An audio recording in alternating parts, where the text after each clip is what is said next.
video, I'm going to show you in detail how I make what's come to be known as my wholesome loaf. And you might say, why do you call it a wholesome loaf? And it's because there's lots of feel good about it. It's got seeds in it, it's got rye flour in it, it's got wholemeal flour in it, it's dark, it's wholesome, it's tasty, but it's still light in texture. Let me show you. In the bowl of my tabletop mixer, I start with the yeast, then I add the flours, then the salt, then I'm adding black treacle, sesame oil and my mixed seeds, and I've got my measured amount of water, and I'll add about 2/3 of it.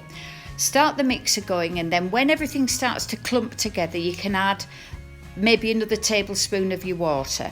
I add the water in 3 parts altogether, and then when you've got a thick doughy ball, then you can add the rest of your water, and the mixture then will go very slack. It'll mess up the side of your bowl and you'll think it's never going to make a ball of bread dough, but you keep going. The mixer's on for about 10 minutes in total, and then when it's all mixed together, you've added all your water, then you can turn up the speed, and eventually it will come together as a ball of dough.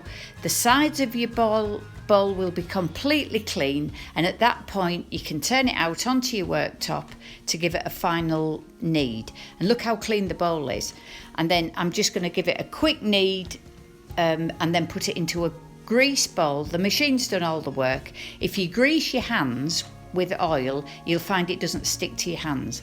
And then transfer that to the bowl, cover with a shower cap and leave until it's doubled in size. That takes about 1.5 hours.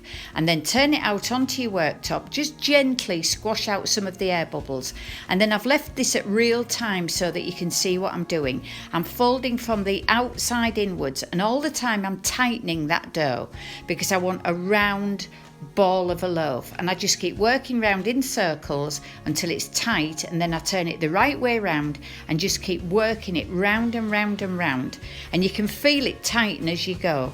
And when you lift up this ball of dough, when you've been turning it round like this for a minute or two, it gets tighter and tighter, and when you turn it upside down, you can see there's a key at the bottom where it's all swirled in on itself, and that will help it to keep its shape in the oven.